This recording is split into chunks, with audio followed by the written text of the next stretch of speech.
Hey guys welcome to आम YouTube channel रे +3 second year third same उद्दिष्ट core paper 7 रो प्रथम यूनिट 13 नंबर क्वेश्चन पाश्चात्य राजनीतिक दर्शन प्रति अरिस्टोटल को अवदान विषय वर्णन कर discuss the contribution of the Aristotle of the history of western political thought a विषय हम डिस्कशन करवा उत्तर हेब प्रख्यात ग्रीक दार्शनिक अरिस्टोटल जड़े वास्तववादी दार्शनिक भाव में परिगणित तांको द्वारा लेखा जाइतिबा पुस्तक दि पॉलिटिक्स राजनीतिक विज्ञान प्रति एक श्रेष्ठ अवदान अटे। राजनीति विज्ञान को नीतिशास्त्र ठार पृथक कर से या एक स्वतंत्र विषय रूपे पाठक मान निकट में परिचित कराई। राजनीति को सर्वोच्च सामाजिक विज्ञान हिसाब से विवेचित करा जाइथिबारु या राजनीति विज्ञान जनक कहुए। राजनीतिक चिंताधारा प्रति अवदान गुड़िक है। प्रथम पॉइंट हूँ पॉलिटिक्स। अरिस्टोटल को पुस्तक दि पॉलिटिक्स राजनीति विज्ञान पर एक श्रेष्ठ अवदान अटे। राष्ट्र और सरकार विषय में पुस्तक विशेष भाव में आलोचना करा जायछि। तांको परवर्ती समय दार्शनिक मानकर या द्वारा विशेष भाव में प्रभावित होते। 2 नंबर पॉइंट हूँ उपयोगितावाद बा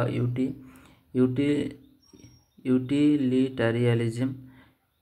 अरिस्टोटल को मते राष्ट्र व्यक्ति पर उपयोगी अटे। राष्ट्र व्यक्ति पर उपयोगी अटे। एक राष्ट्र नकारात्मक नुहे बरং सकारात्मक अनुष्ठान अटे जार प्रथम उद्देश्य है यार जनसाधारण को मंगल साधन करने। व्यक्ति मान राष्ट्र सृष्टि होती। राष्ट्र मानकर मतरे मनुष्यर सर्वनिम्न आवश्यकता पूरण पर राष्ट्र सृष्टि होता एवं सर्वसाधारण आवश्यकता यह तिष्ठि रही। The state come into the bring for the bear head of the life of continuous for the sick for good life. 3 number point हूँ क्षमतार पृथकीकरण सेपरेशन ऑफ पावर। मॉन्टेस्क्यू पूर्व अरिस्टोटल को क्षमतार पृथकीकरण नीति प्रवक्त अटंती। मत सरकार 3टी विभाग जता व्यवस्थापिका लेजिस्लेटिव कार्यपालिका बा एग्जीक्यूटिव न्यायपालिका बा जुडिशियरी परस्पर पृथक अटे। एगुड़िकर क्षमता पृथकीकरण एवं आवश्यक। मॉन्टेस्क्यू अरिस्टोटल यह क्षमतार पृथकीकरण नीति भाव में विशेष भाव में प्रभावित करते। और 4 नंबर पॉइंट हूँ स्वतंत्रता प्रभुत्व मध्य संपर्क relationship between the liberty and authority. Aristotle को स्वतंत्रता प्रभुत्व मध्य समन्वय रक्षा करते। मत संविधान आईन पालन करने द्वारा व्यक्तिर स्वतंत्रता अधिकार सुरक्षित हो पार। संविधान और आईन प्रति अनुगत्य प्रदर्शन करने व्यक्तिशेष स्वतंत्रता प्रतिफलित होता।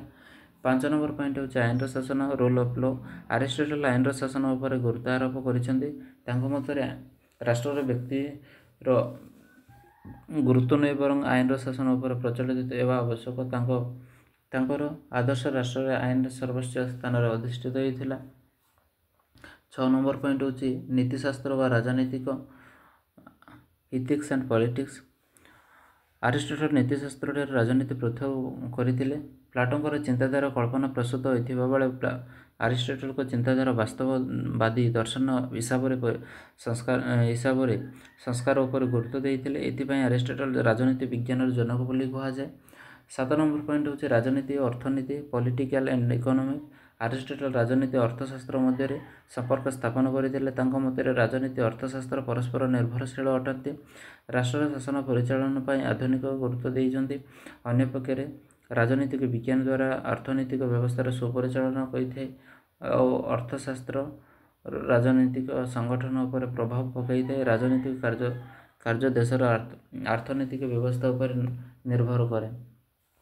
8 नंबर पॉइंट हूँ व्यक्तिवादर प्रवक्ता। अरिस्टोटल जड़े व्यक्तिवादी हिसाब से परिगणित होते। मत व्यक्तिर व्यक्तित्व विकास साधन पर स्वतंत्रता अक्षुण्ण रहा आवश्यक। ये राष्ट्र सर्वदा परिसर सीमित होगा उचित। व्यक्तिगत चिंताधारा द्वारा हब्स जेएस मिल आदि कल्पना आदि दार्शनिक माने विशेष भाव में प्रभावित होते। 9 नंबर पॉइंट हूँ संविधान प्राधान्य।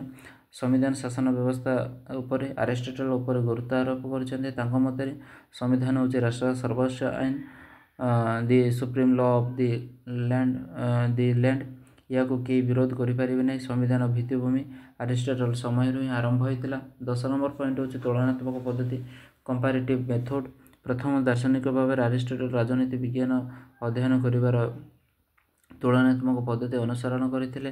ତାଙ୍କର ପଲିଟିକ୍ସ ପୁସ୍ତକ ରାଷ୍ଟ୍ର ସରକାର ସମ୍ବନ୍ଧୀୟ ତତ୍ତ୍ୱର ଅବତାରଣ କରିବା ବେଳେ ଆରିଷ୍ଟଟଲ ବିଶ୍ୱର 150ଟି ରାଷ୍ଟ୍ରର ସମ୍ବିଧାନକୁ ତୁଳନାତ୍ମକ ଅଧ୍ୟୟନ କରିଥିଲେ। 11 ନମ୍ବର ପଏଣ୍ଟ ହେଉଛି ମଧ୍ୟବିତ୍ତ ଶ୍ରେଣୀ ଉପରେ ଗୁରୁତ୍ୱ, importance of the middle class. ଆରିଷ୍ଟଟଲଙ୍କ ମତରେ ରାଷ୍ଟ୍ର ଶାସନରେ ମଧ୍ୟବିତ୍ତ ଶ୍ରେଣୀର ଗୁରୁତ୍ୱପୂର୍ଣ୍ଣ ଭୂମିକା ଗ୍ରହଣ କରିଛନ୍ତି। ତାଙ୍କର ସ୍ଥିରତା ପ୍ରଗତି ପାଇଁ ମଧ୍ୟବିତ୍ତ ଶ୍ରେଣୀ ହାତରେ କ୍ଷମତା ନ୍ୟସ୍ତ ହେବା ଆବଶ୍ୟକ। ଧନିକ ଶ୍ରେଣୀ ହାତରେ କ୍ଷମତା କେନ୍ଦ୍ରୀଭୂତ ହେଲେ ରାଷ୍ଟ୍ର ମଧ୍ୟରେ ଅରାଜକତା ବ୍ୟାପିଥାଏ। 12 ନମ୍ବର ପଏଣ୍ଟ ହେଉଛି ରକ୍ଷଣଶୀଳତା, କଞ୍ଜରଭେସନିଜିମ୍। ରକ୍ଷଣଶୀଳତା, କଞ୍ଜରଭେସନିଜିମ୍। ଆରିଷ୍ଟଟଲଙ୍କ ଚିନ୍ତାଧାରା ରକ୍ଷଣଶୀଳତା ପରିଦୃଷ୍ଟ ହୋଇଥାଏ। ଜଣେ ରକ୍ଷଣଶୀଳ ଦାର୍ଶନିକ ହିସାବରେ ପ୍ରାଚୀନ ବା ପରମ୍ପରା ଅନୁଷ୍ଠାନଗୁଡ଼ିକ ପ୍ରତି ସମ୍ମାନ ପ୍ରଦର୍ଶନ କରିଥିଲେ। ସେଗୁଡ଼ିକ ସୁରକ୍ଷା ପାଇଁ ଇଚ୍ଛା ପ୍ରକାଶ କରିଥିଲେ। 13 ନମ୍ବର ପଏଣ୍ଟ ହେଉଛି ଘରୋଇ ସମ୍ପତ୍ତିର ସୁରକ୍ଷା। ପ୍ଲାଟୋ ସମ୍ପତ୍ତିଗତ ସାମ୍ୟବାଦ, କମ୍ୟୁନିଜିମ୍ ଅଫ୍ ପ୍ରପର୍ଟି ଉପରେ ଗୁରୁତ୍ୱ ଦେଇଥିବା ବେଳେ ତାଙ୍କ ଶିଷ୍ୟ ବା ଆରିଷ୍ଟଟଲ ଏହାକୁ ବିରୋଧ କରିଛନ୍ତି। ଆରିଷ୍ଟଟଲଙ୍କ ମତରେ ବ୍ୟକ୍ତିଗତ ସମ୍ପତ୍ତି ମନୁଷ୍ୟ ବିକାଶ ପାଇଁ ଜରୁରୀ ଅଟେ। ଏହା ମନୁଷ୍ୟର ଆନନ୍ଦ ଦେଇଥାଏ ଏବଂ ବ୍ୟକ୍ତିଗତ ସମ୍ପତ୍ତି ଦ୍ୱାରା ବ୍ୟକ୍ତି ଓ ସମାଜ ସାମଗ୍ରିକ ବିକାଶ ହୋଇଥାଏ। କନକ୍ଲୁଜନରେ ଦେଖିବା, ରାଜନୀତି ବିଜ୍ଞାନ ପାଇଁ ଆରିଷ୍ଟଟଲ ଯଥେଷ୍ଟ ଅବଦାନ ରହିଛି। ରାଜନୀତି ବିଜ୍ଞାନକୁ ନୀତିଶାସ୍ତ୍ରଠାରୁ ପୃଥକ କରି ସେ ଏହାକୁ ଏକ ସ୍ୱାଧୀନ ସମାଜ ବିଜ୍ଞାନ ରୂପେ ବିବେଚନା କରିଛନ୍ତି।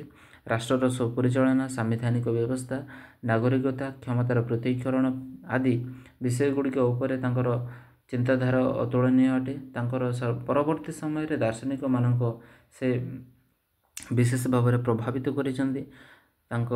ତାଙ୍କର ଏହିସବୁ ଅବଦାନ ପାଇଁ ତାଙ୍କର ଗୁରୁ ପ୍ଲାଟୋ ରାଜନୀତି ବିଜ୍ଞାନର ଜନକ ବୋଲି କୁହାଯାଇ ନପାରେ, ତାଙ୍କୁ ରାଜନୀତି ବିଜ୍ଞାନର ଜନକ ବୋଲି କୁହାଯାଇଥାଏ। ଏହା ଥିଲା ଆରିଷ୍ଟଟଲଙ୍କ ବିଷୟରେ ଲଙ୍ଗ କ୍ୱେଶ୍ଚିନ୍। ପରବର୍ତ୍ତୀ ସମୟରେ ଆମେ ୟୁନିଟ୍ 2ର 1 ମାର୍କ ଡିସ୍କସନ୍ କରିବା। ରହିଲି, ଧନ୍ୟବାଦ।